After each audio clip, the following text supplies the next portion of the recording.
और साथियों मैं ये कह सकता हूँ कि जितना प्यार मोहब्बत महाराजगंज लोकसभा क्षेत्र के हर एक वर्ग ने, हर एक जाति धर्म के लोगों ने हमको देने का काम किया है, मैं ऋणी हूँ। मेरे पास शब्द नहीं है आप लोगों को धन्यवाद करने का। बस मैं यही सोचता हूँ कि एक बार आप लोग हमको जिताते हैं, इस प्रेम को, इस आदर सम्मान को मैं कैसे आप लोगों के बीच लौटा सकूं। और आज आप लोग जानते हैं यहाँ गोरिया कोठी में मोदी जी भी आए हुए हैं और छपरा वो आ चुके थे, तो आज दोबारा यहाँ आने की क्या जरूरत पड़ गई। तो दोबारा प्रधानमंत्री जी आके यहाँ ब्लॉक घूम रहे हैं, तो ये ताकत इस 32 साल के युवा की नहीं है, ये ताकत आप लोगों की है। आप लोग प्रधानमंत्री को मजबूर कर दिए हैं जब ब्लॉक घूमिए। 10 साल से कोई काम नहीं किए इसलिए ब्लॉक घूमिए, लेकिन कोई फर्क नहीं पड़ने वाला है। हम समझते हैं कि उनके आने से 10-20 हजार वोट मेरा और बढ़ जाएगा, क्योंकि लोगों को याद आएगा उनके वादे। 2 वादे तो बड़े फेमस हैं जो लगभग ऑपोजिशन के सभी लीडर्स उठाते हैं। 2 करोड़ नौकरियां हर साल होना चाहिए था, 20 करोड़ 10 साल में, और 15-15 लाख अगर मिलता तो सूद समेत हो जाता कितना, 35 लाख। तो ये 2 तो बड़ा फेमस है, लेकिन इसके अलावा और भी कई वादे थे। कहते थे मोदी जी कि हमको प्रधानमंत्री बना दो, भारत में 100 नए शहर बनाऊंगा। तो कहाँ है वो 100 नए शहर? एक भी नया शहर नहीं बना है। नया आप लोग जानते हैं कोई नया शहर बना भारत में? नहीं बना, लेकिन वादा था कि 100 नए शहर बनाऊंगा। इसके अलावा क्या कहते थे कि जो पुराने शहर है उनको हम स्मार्ट सिटी बनाएंगे।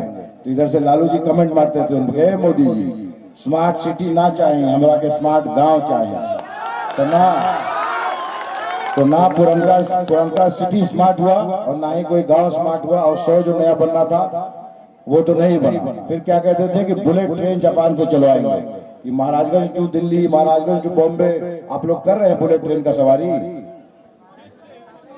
नहीं है कोई बुलेट ट्रेन। महाराजगंज छोड़िए, देश में कहीं नहीं है बुलेट ट्रेन।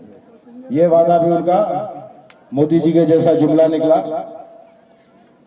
और क्या कहते थे, दाऊद इब्राहिम को लाने वाले थे पाकिस्तान से।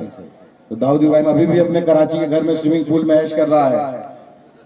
दाऊद इब्राहिम तो नहीं आया, लेकिन मोदी जी के कुछ दोस्त लोग जरूर आप लोगों का पैसा लेके भाग गए, चाहे नीरव मोदी हो या विजय माल्या हो, और मोदी जी कुछ नहीं कर पाए। और क्या कहते थे कि चाइना से मानसरोवर ले आऊंगा, जो 62 के युद्ध में उधर चला गया था, कि चाइना से मानसरोवर ले आऊंगा। तो मानसरोवर तो नहीं आया, उल्टे इनके कार्यकाल में लद्दाख में हजारों स्क्वायर किलोमीटर भारत की जमीन चाइना छीन लिया, और ये देखते रह गए, चूड़ी पहन के बैठे रहे। और इसमें सेना की कोई गलती नहीं है। सेना ने कैलाश रेंज पर्वत पर कुछ स्ट्रेटेजिक पॉइंट्स कब्जा किया था, और आप लोगों को याद होगा कि गलवान घाटी में बिहार के 20 सैनिक वीर गति को प्राप्त हुए थे, और गलवान घाटी को बचाने का काम किया था। चाइनीज फोर्सेस को 50-60 को बिहार की सेना ने मारने का काम किया था। देश की सेना, बिहार के लोग थे उसमें। लेकिन आज वो कैलाश के माउंटेन पीक्स भी हमारे पास नहीं है, और ना ही गलवान घाटी हमारे पास है। मोदी जी ने नेगोशिएटिंग टेबल पर, डिप्लोमेटिक लेवल पर चाइना को दे दिया। तो ये इनकी स्थिति है। हमारी सेना में बहादुरी की कमी नहीं थी, अगर कमी थी तो मोदी जी में कमी थी, और ऐसा उन्होंने क्यों किया ये हम नहीं भूल सकते। हो सकता है कि गौतम अडानी का कुछ चाइना में बिजनेस इंटरेस्ट रहा हो, उसका कुछ प्रेशर हो, या कोई बात हो, मोदी जी ब्लैकमेल हो रहे हो। तो ये इनका राष्ट्रवाद का सच्चाई है। पिछले बार आप लोग सब वोट दिए होइएगा मोदी जी को, काहे के लिए वोट दिए थे? राष्ट्रवाद के मुद्दे पर। इसीलिए वोट दिया था ना कि मोदी जी बहुत मजबूत हैं, प्रधानमंत्री बन जाएंगे तो देश कहां से आगे, कहां से कहां चला जाएगा। कहते थे कि चाइना से आंख में आंख मिलाकर बात करूंगा, लेकिन जब सत्ता में आए तो चूड़ी पहन के घर में बैठ गए। और चूड़ी से हमको एक और बात याद आती है, स्मृति ईरानी मनमोहन सिंह जी को चूड़ी भेजती थी कि सिलेंडर का दाम 20 रुपया 30 रुपया बढ़ गया, 330 था तो 350 हो गया। लेकिन जब ये लोग सरकार में आया तो वही सिलेंडर 1400 का हो गया, 4 गुना ज्यादा बढ़ गया। तो किसको चूड़ी भेजने की जरूरत है? स्मृति ईरानी जी को। हम लोग अपने मैनिफेस्टो में कह रहे हैं कि हमारी सरकार बनते ही 4 जून को सरकार बनती है, तो उसके अगले महीने से सिलेंडर का दाम हम लोग घटाकर 500 रुपया कर देंगे।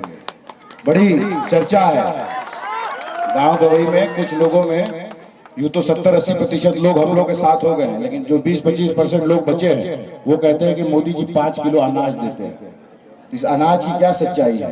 सिलेंडर जो 350 का था 1400 तक पहुंचा, और अभी शायद 1200 में मिल रहा है। चुनाव में इन्होंने कुछ दाम घटा दिया लोगों को ठगने के लिए। तो एक सिलेंडर पर 1,000 रुपया आपके पॉकेट से निकाल रहे हैं, महीने के लगते हैं 2 सिलेंडर, तो 2,000 रुपया आपका छीन लिया एक पॉकेट से और आपके दूसरे पॉकेट में 5 किलो अनाज दे रहे हैं जिसकी कीमत है 125 रुपया। तो इसकी चर्चा करने की जरूरत है। साथियों, आपके सांसद सिग्रीवाल जी, उनके बारे में हम क्या बोलें। जहां जहां गए लोग पहले उनको इतना गाली दे रहे हैं, पॉलिटिकली जो भाषा इस्तेमाल नहीं करनी चाहिए उस भाषा का इस्तेमाल कर रहे हैं, तो हम मेरे लिए क्या बच जाता है। 25 करोड़ 5 साल में एक सांसद को एमपी लैंड फंड मिलता है, हर साल 5 करोड़ रुपया, और उसमें से क्या आप लोग जानते हैं कि 17 करोड़ रुपया वो फंड भी इनका वापस हो गया। तो इससे नकारा और इससे खराब सांसद कोई और क्या हो सकता है जो अपना एमपी लैंड फंड भी ना खर्चा करे। 17 करोड़ रुपए में कम से कम 4 गांव का रोड ही बनवा देते। 10 साल सांसद रहे, देश में भी इनकी मजबूत सरकार आप लोगों ने बनाई, बिहार में भी लगातार 2005 से यही लोग गवर्नमेंट में हैं। तो क्या कमी रह गई?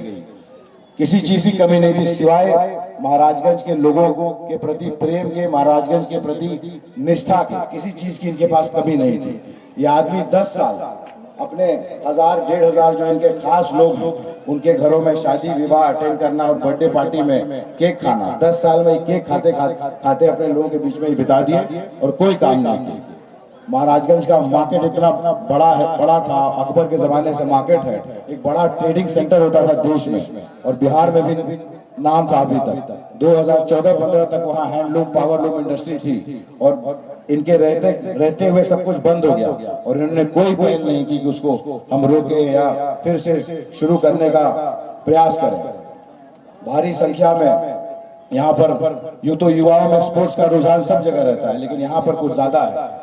अग्निवीर योजना के पहले 1,000-1,500 युवा 5 बजे 6 बजे सुबह यहाँ दौड़ते हुए दिखाई देते थे। कोई बाहर से आता था तो पूछता था, बच्चा सब क्या कर रहा है, इतना दौड़ रहा है इतनी भारी संख्या में। यहाँ के लोग बताते थे कि आर्मी के बहाली में सब लगा हुआ है कि हो जाए। लेकिन जब से अग्निवीर योजना आई है, वो जो साइट था इस इलाके का, छपरा का, महाराजगंज का, वो देखने को नहीं मिलता है। मोदी जी कह रहे हैं कि खुद 12 साल सीएम रह लिए, 10 साल पीएम रह लिए, अब फिर वोट मांग रहे हैं 75 साल की उम्र में कि हमको पीएम बना दो। लेकिन युवाओं को कह रहे हैं कि 19 साल में फौज में भर्ती हो और 23 साल की उम्र में रिटायर होकर गाँव में बैठ जाओ। हम बताना चाहते हैं आप लोगों को, हमारी मैनिफेस्टो में है, जैसे ही हमारी सरकार बनती है इंडिया अलायंस की, कांग्रेस पार्टी की, पहले कैबिनेट डिसीजन में हम लोग अग्निवीर योजना को खत्म करेंगे, और जैसे पहले बहाली होती थी वैसे ही हो। हम आप लोगों को बता दें साथियों कि जहां जहां कांग्रेस पार्टी की सरकार पिछले 4-5 सालों में आई है राज्यों में, वहां वहां ओल्ड पेंशन स्कीम जो वाजपेयी जी की सरकार में हटाया गया था, ओल्ड पेंशन स्कीम, पुरानी पेंशन व्यवस्था हम लोग उन राज्यों में लेकर आते गए हैं, और कह रहे हैं कि अगर देश में आप लोग सरकार बनाते हैं तो जो पुरानी पेंशन व्यवस्था थी उसको पूरे देश में फिर से लागू किया जाएगा। हम समझते हैं कि बड़े बुजुर्गों के लिए, आपके दादा के लिए, नाना के लिए, उनके आत्मसम्मान के लिए पेंशन बहुत जरूरी है। तो इस पेंशन व्यवस्था को हम लोग फिर से लागू करेंगे। सबसे बड़ी चीज जो हमारी मैनिफेस्टो में साथी वो ये है कि अगर हमारी सरकार बनती है तो हर एक गरीब परिवार को कांग्रेस की सरकार, इंडिया अलायंस की सरकार 1 लाख रुपया साल में देने का काम करेगी। और ये आप लोग सोचते हो कि फिर कोई नेताजी आए हैं, चुनाव है तो अपना भाषण देकर निकल जाएंगे, लेकिन इसका बैकग्राउंड हम थोड़ा समझाना चाहते थे कि मोदी जी ने आप लोगों का पैसा, इस देश की जनता का पैसा 16.5 लाख करोड़ रुपए, इतना पैसा देश के 22 पूंजीपतियों का बिना किसी से पूछे, बिना किसी डिस्कशन के कर्जा लिया था। इन 22 पूंजीपतियों ने सरकारी बैंकों से उसको माफ कर दिया। जैसे यूपीए की सरकार में 72,000 करोड़ रुपए की लोन माफी हुई थी, तो ये लोग बोलता था कि कैसे लोग हैं, कैसे सरकार चलाते हैं, कहां से पैसे आएंगे, ऐसे भी अर्थव्यवस्था चलती है। तो हम लोगों ने किया क्योंकि आज किसान आत्महत्या कर रहे थे, लेकिन जब ये लोग गवर्नमेंट में आया तो उसका 5 गुना नहीं, 10 गुना नहीं, 25 गुना ज्यादा, 72,000 करोड़ का 25 गुना ज्यादा बिना किसी से पूछे इतना पैसा माफ कर दिया इन पूंजीपतियों का। तो उसी पे राहुल जी कह रहे हैं, और देश के बड़े बड़े अर्थशास्त्रियों के साथ वो मिले, इंडिया अलायंस के सभी लीडर के साथ मिले कि इतना ही पैसा मैं इस देश की गरीब जनता को देना चाहता हूँ। बहुत लोग उसमें राजी नहीं थे, लेकिन राहुल जी लड़ते रहे, उन्होंने नहीं ये मैं करूंगा, अगर 22 पूंजीपति को इतना पैसा मिलेगा, ये देश की जनता का पैसा है, मैं उनको दूंगा।